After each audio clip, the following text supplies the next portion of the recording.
Assalamualaikum warahmatullahi wabarakatuh. Perkenalkan, nama saya Naira Rizkita Verlinda dengan NIM 08051382429082 dari kelas L2. Di sini saya akan membuat laporan video materi SPL, CHL, dan ZPPI. Jadi, suhu adalah ukuran panas yang sangat penting bagi kehidupan laut karena mempengaruhi metabolisme, reproduksi, dan ekosistem seperti terumbu karang, lamun, dan mangrove. Di Indonesia, suhu permukaan laut atau SPL ini umumnya berkisar 28 hingga 31 derajat Celcius dan dipengaruhi oleh angin muson, El Nino, dan IOD. SPL ini dapat diamati menggunakan satelit seperti Aquamodis yang mampu memantau perubahan suhu secara terus-menerus. Klorofil A menunjukkan banyaknya fitoplankton dan menjadi indikator produktivitas laut. Nilainya itu dipengaruhi oleh suhu, cahaya, dan arus, serta bisa diukur secara langsung atau lewat penginderaan jauh. Data SPL atau klorofil A dari satelit digunakan untuk menentukan zona potensi penangkapan ikan atau ZPPI karena daerah dengan klorofil tinggi dan suhu sesuai biasanya banyak ikan. Kemudian untuk mengunduh datanya itu kita ke browser, searching Ocean Data. Lalu jangan lupa login. Kemudian untuk produk statusnya itu kita pilih yang standar. Dan instrumennya itu kita pilih yang Aquamodis. Kemudian untuk produknya itu kita mengunduh data SPL atau Sea Surface Temperature dan CHL. Lalu kita tunggu loadingnya.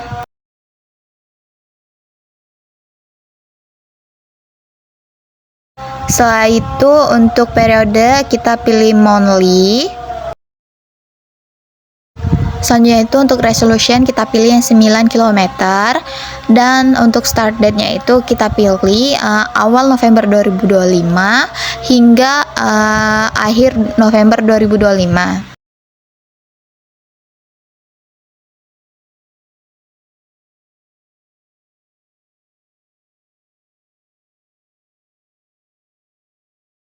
Setelah itu kita pilih extract or download data, kemudian itu sedikit loading. Selanjutnya itu pada bagian type kita checklist 3 itu. Selanjutnya itu tinggal kita download atau unduh data. Lalu pada link yang kedua itu kita copy ke new tab. Lalu selanjutnya itu kita tempel dan itu akan terunduh otomatis.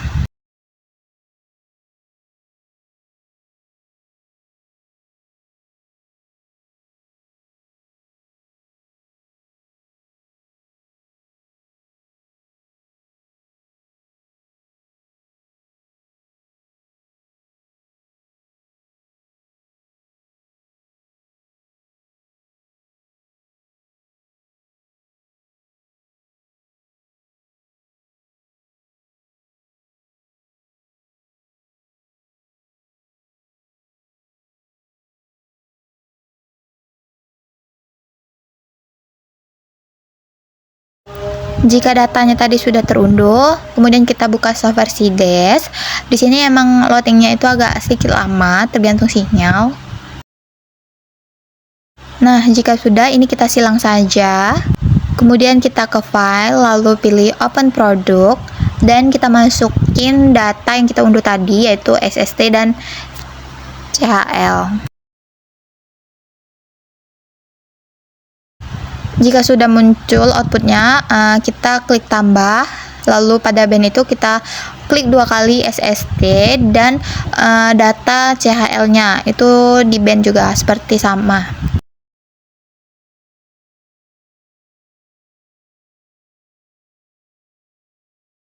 Jika datanya sudah di-add semua, kita ke Windows, lalu pilih tile horizontal.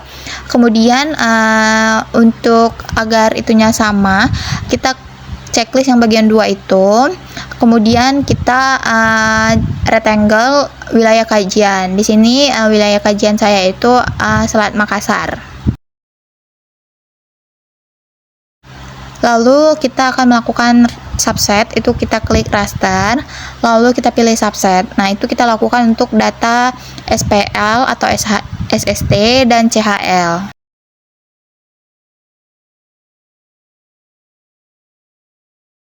Jika sudah, kita klik rectangle, kita lakukan rectangle pada wilayah kajian yaitu Selat Makassar. Nah, itu kita lakukan untuk data SST atau SPL dan CHL itu.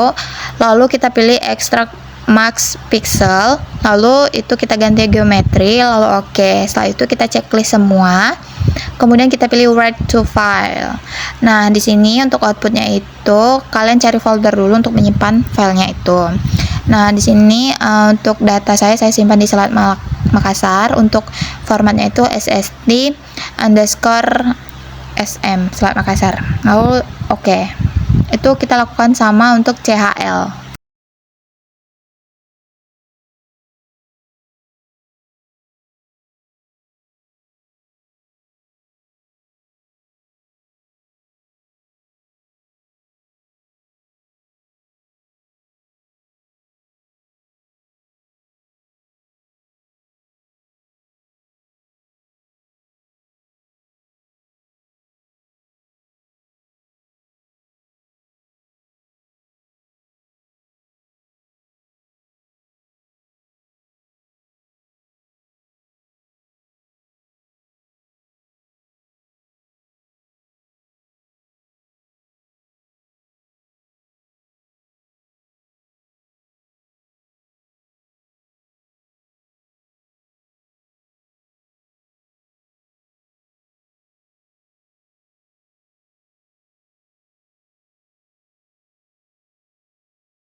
Jika datanya sudah tersimpan, kita buka Excel. Lalu jika selesai, kita open data yang barusan kita save tadi, yaitu SST dan CHL. Nah, di sini kita pilih next, dan finish. Kemudian kita hapus data yang tidak penting, kecuali longitude, latitude, dan SST. Selain itu kita hapus. Kemudian pada data SST itu kita blok, lalu kita pilih filter, lalu ada panah itu kita di search, kita searching NaN. Kalau tidak ada, berarti di data itu tidak ada yang error. Jika ada NaN, maka data itu ada yang error. Nah, lalu ini kita unfilter, kemudian kita save. Selanjutnya itu kita masuk ke data CHL, kita open, kemudian kita next, dan finish. Lalu kita hapus data yang tidak penting kecuali longitude, latitude, dan klorofil A. Pada data klorofil kita blok, lalu kita filter pada panah itu, dan di search itu kita cari NaN. Di situ ada NaN, kita hapus atau kita klik OK. Setelah itu muncul data yang error, itu kita delete. Oke, setelah itu kita klik panah, select all, lalu OK, dan unfilter. Nah, kemudian data CHL ini kita save dengan format TXT.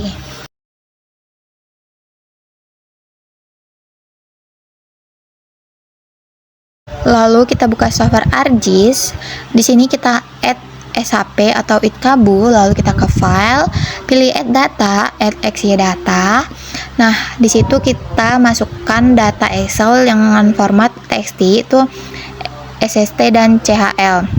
Untuk Z fieldnya itu kita pilih SST dan kita tambahkan koordinat sistem. Lalu kita OK.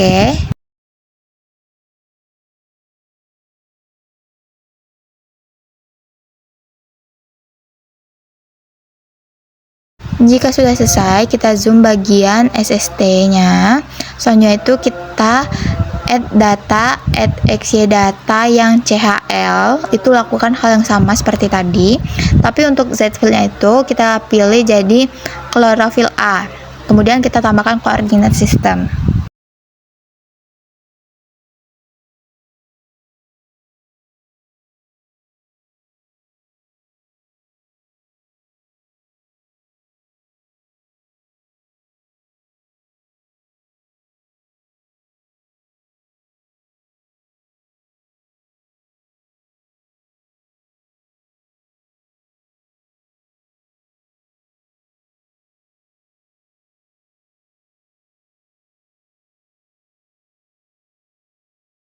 Jika sudah semua, kita ke search, lalu kita search IDW, kemudian kita pilih IDW Spatial Analysis, kita klik, lalu pada inputnya itu kita masukkan untuk SST dahulu, kemudian untuk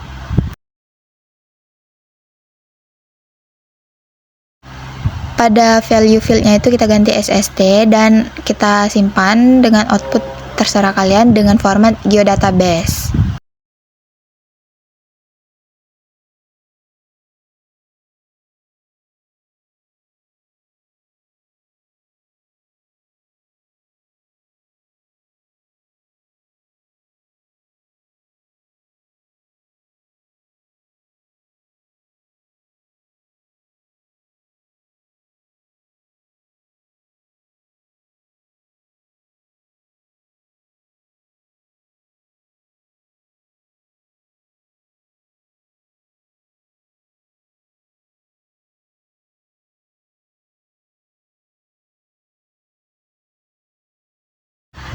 Lalu EDW-nya itu sudah selesai, kita klik SST, lalu klik kanan, pilih Properties, lalu kita pilih simbol G dan pilih Classified.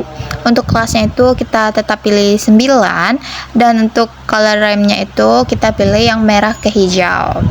Nah, lalu kita pilih Flip Color dan Apply dan OK.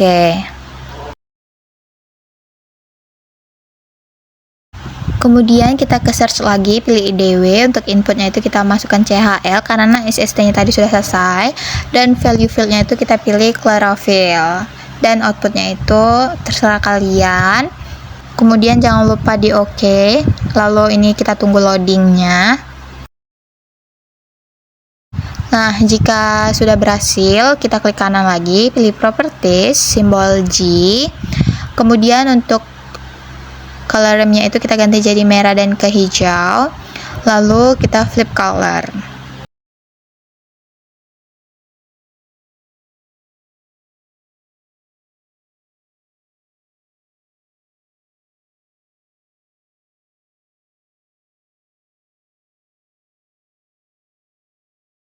Nah, jadi ini hasil dari SST atau suhu permukaan laut, dan kemudian ini hasil dari CHL.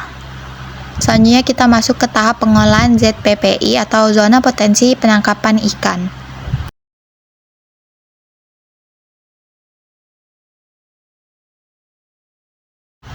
Jadi yang pertama kita ke search, lalu pilih kontur, kemudian kita pilih yang kontur spatial analis. Untuk inputnya itu kita masukkan SST terlebih dahulu, dan outputnya itu terserah.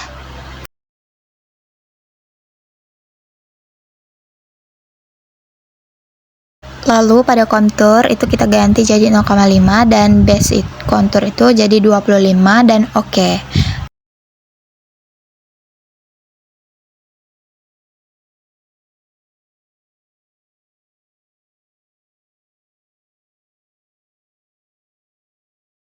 Jika sudah berhasil, kita lakukan hal sama itu untuk CHL. Outputnya itu terserah kalian. Dan untuk konturnya itu tetap 0,5 dan base konturnya itu jadi 0,2 dan OK.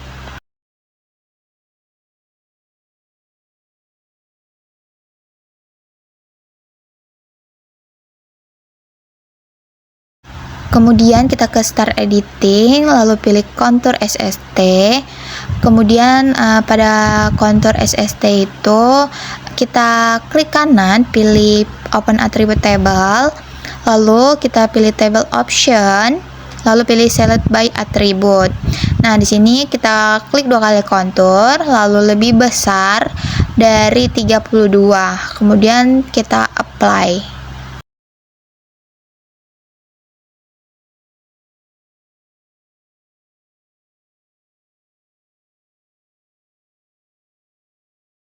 Jangan lupa kita save edit dan stop editing.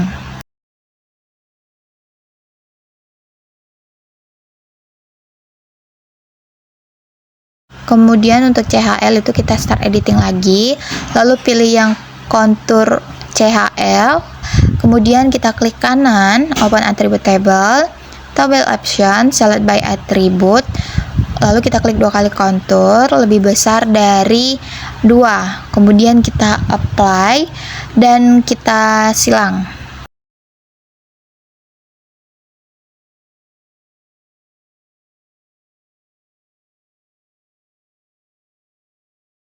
Kemudian kita ke tools geoprocessing, kita pilih intercept, dan inputnya itu kita pilih kontur SST dan CHL. Lalu kita outputnya itu ZPPI intercept, lalu kita save. Lalu untuk output type-nya itu kita pilih yang point, kemudian kita oke.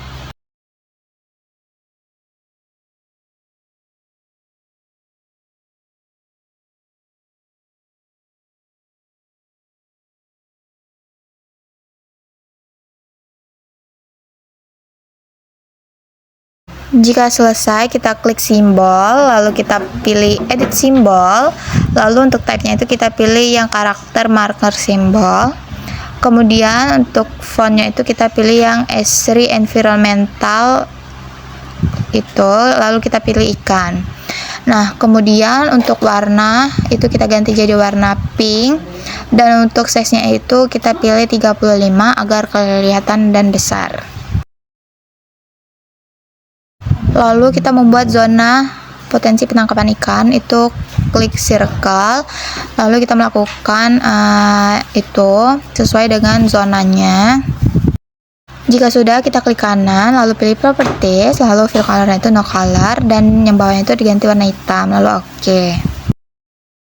Setelah itu kita tambahkan base map dengan add imagery, lalu kita melakukan layout seperti biasanya.